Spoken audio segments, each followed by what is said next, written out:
All right, welcome back on RealCopStoriesVideos.com. 360 cop stories. Look them up. They're all mine. Backstreet stuff, gross alert stuff. You'll love them all. They're all my babies. All true, all of them. In addition to that, over 190 questions and answers. People ask me questions and I'm sending them directly, and then then I'll put it on video. Okay, so if you want to ask me a question, email me at rsbcopstories@gmail.com. Okay, this one I can't text back to whoever sent it to me. Okay. Because it's too long. They asked me, how do you train a recruit? Oh my goodness gracious. Okay. Whew. Okay, in the field, not in the academy. Okay. I've already done a few videos here, and this is a continuation of how to train a recruit out of the academy. Rookies, recruits, they're all the same thing. Probationers is another word for them because they're on probation. My time was 6 months, now it's a year. It's to make the grade, to be accepted. Okay, so I'm going to digress a little bit because I got ahead of myself here, and I was already explaining about I had a rookie the first day and all that good stuff. Let me back up a little bit. I'm sorry about that, but this isn't Hollywood. I'm trying to do the best I can here, okay? We have to start with appearance, okay? And I know it's basic, but I said earlier they don't teach you anything at the academy. No, they do. They teach you the basics, okay? They want to cook in school.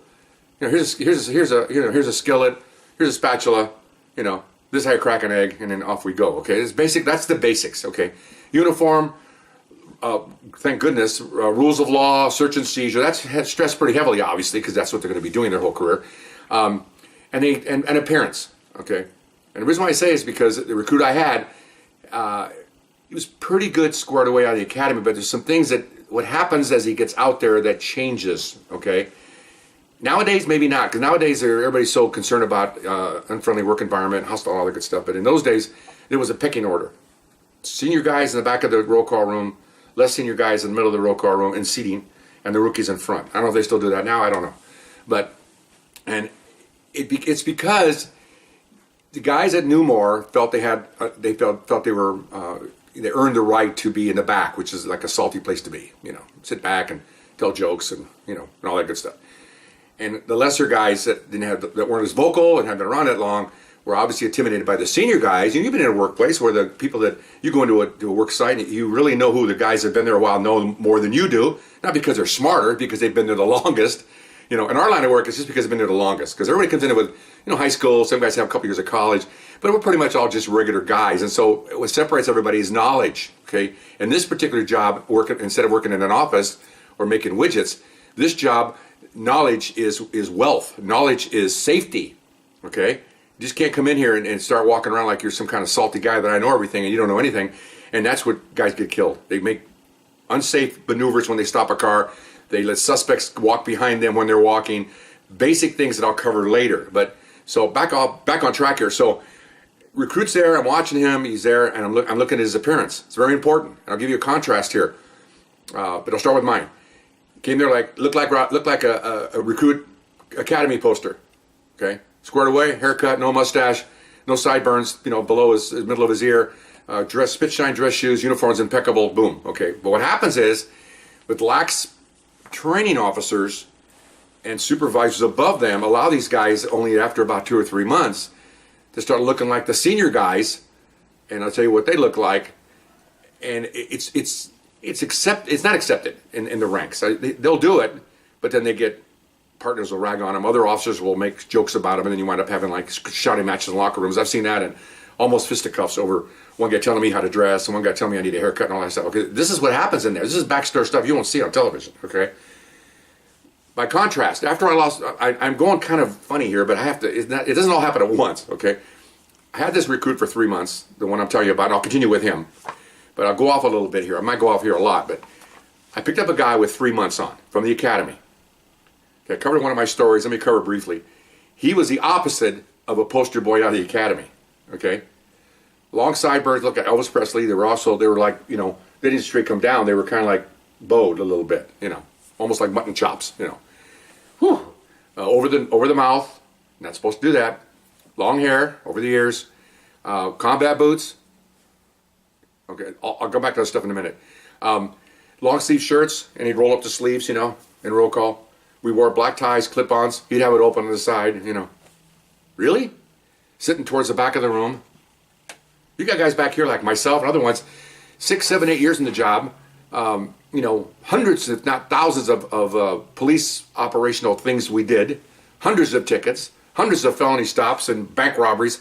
And here this guy sitting back like with the old, like, hey, I'm one of you guys. No, you're not. No, you're not. You may think you are. So that, I had that guy to contend with. And without getting, I won't get into the length of this one. I just want to show that what happened is the two contrasts of the two. So the guy with 3 months on, it was a project. Took me about 2 weeks. And my other trained officer about the same time. And we nailed him to the ground, or I don't know, I almost said something here that's not very good, religious thing, but we basically nailed him on all the things he was doing, and he corrected everything. So in about 3 weeks, he looked like a poster boy out of the academy. Because again, we rate him. We write his evaluations every week. And we told him, if you don't square your ass away, pardon my French, you won't make probation. That's it. You guys don't want to be cops all their lives? Here you got grown men telling them, you got to get a haircut. You got to clean your sideburns. Can you imagine? Okay. But what happened, I'm not blaming him necessarily. He's about 25% to blame. 75% to blame is his training officers. He had 2 of them for 3 months. They were lax. One guy was going to retire. He could care less. Well, because he doesn't care about his evaluation. If he's going to retire, what does he care? The other guy, okay.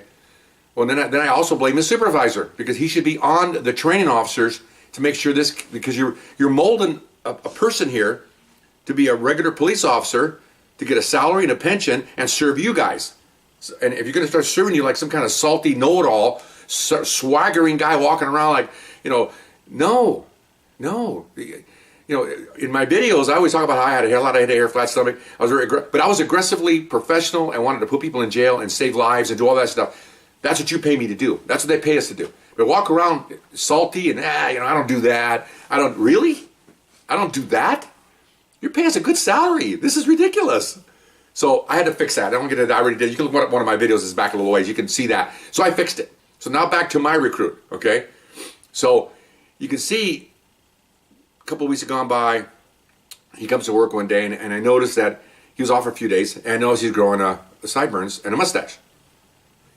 Again, this seems petty, but you have to evaluate what we have here, what you're going to get in the end, and it's a reflection on his trained officers. And he also had combat boots on, which is completely, he wasn't in the military, but I don't know.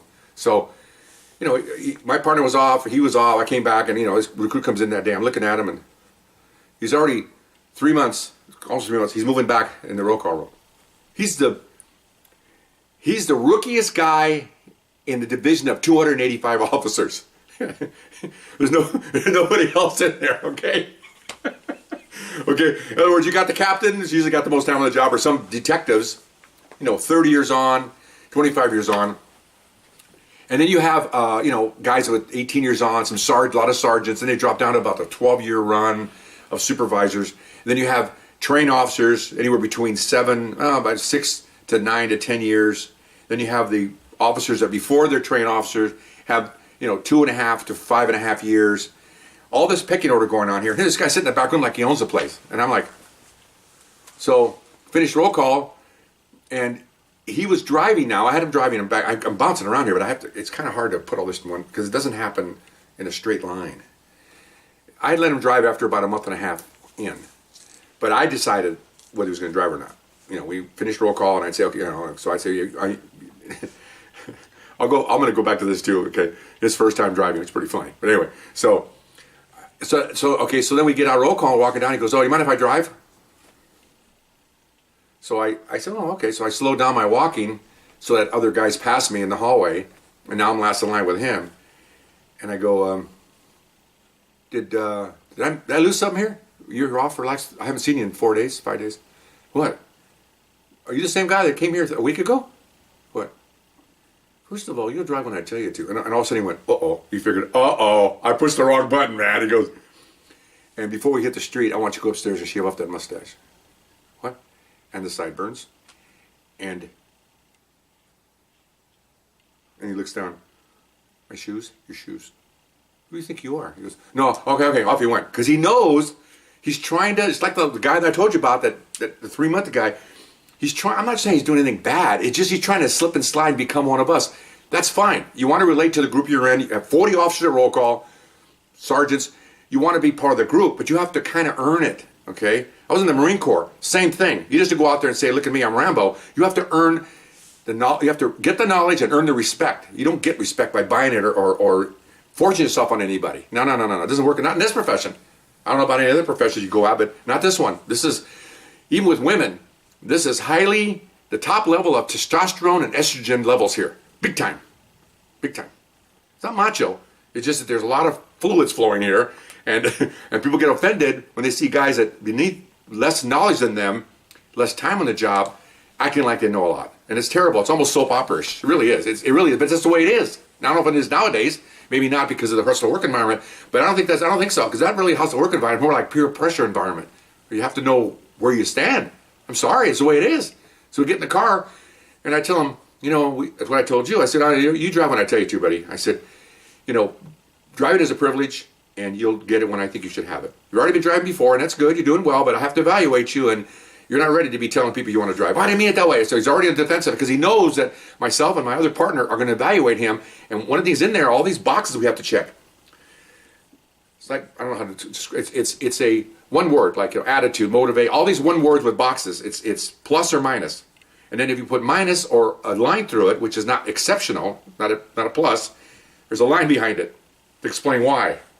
Okay, so, and Ben, it's very finite. It's like 2 or 3 pages of this. Okay, it's right down the line, dress, motivation, attitude, all these down.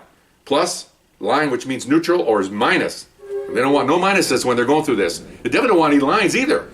In fact, the ones I've had, at the end of the 3 months, they should all be pretty much plus, pretty much most of them, except for it'll be things in there like juvenile arrest, juvenile policies and procedures, search and seizure, law. That's gonna take a while. Okay, searches, the laws, that's going to take a while. But but just everyday things. So anyway, he knows that. And so he went up there and come back down. There he is, poster boy again. And I'm not doing it. It wasn't just me doing it. It's not a power trip by a big senior guy who wants to walk around and have his own little, protege run around. No, I am training him for you. I am training him so when he becomes a regular officer, okay, not on probation, and he hits that street by himself or with another young officer or whoever he's with, the product I gave you, the product I gave my department, and the product I made him into is going to be acceptable to everyone. Now he may do stupid things. They will do stupid things as they go on. They'll chase girls. They'll get drunk. After work, they'll drive dukes. I mean, all these stuff that humans do. But the product I want to give, and I take pride in that. When I used to meet the captain, all of us at the end of the 6 months at the time, I took pride in it. We sat around a room, all the training officers, like 6 or 8 of us in there, actually 6 of us in there, and explained what we thought about him. And then the captain wants to hear it. So does our sergeants. Or can you imagine? We're all talking about one guy. Figure about 6, 9, about 10 of us in there. Captain's the boss. He's the one that decides. Got all his evaluations stacked there. Look at, they got them all out. My names are on those. My name's on there. Okay. So is my partner, my training officer partner. Take pride in that. So they look at us and they go, "What do you think?" I mean, he didn't just look at the sheets. He looks up and looks us right in their face. Really good captain, best I ever worked for. "What do you think?" Calls out my first name. Tell blah blah blah. My partner, "What do you think?" He's going right around the room. He's taking notes. His adjutant's taking notes. He goes, "Okay." And then he listened to everybody, evaluate this kid. And he says, "Okay, just so you know, don't tell anybody, but it'll get out anyway." He smiles because he's going to find out within a few days anyway. We're going to go ahead and recommend it for a permanent position. Okay. He made it. So I walk out of there feeling pretty darn good about this. Okay. Because other training officers said, "Yeah, he did this, he did that," after he left me, which tells me I trained him right. And some of the guys even came to me after, even while we're doing this, and go, "Hey, so-and-so did something the other day. Did you teach him that?" I said, "Well, my partner and I do." "Oh, that was great. I don't have to, mold a brand new guy. He's got his crap together." I said, "Well, good." Because this is, I took it personal. If I had a recruit didn't do very well, I felt that I failed him. And of course the people of the city and the department. A lot of money invested in this guy. Okay. I wasn't going to go on long, but I ran out of tape, so I'll see you next time. Okay, bye-bye.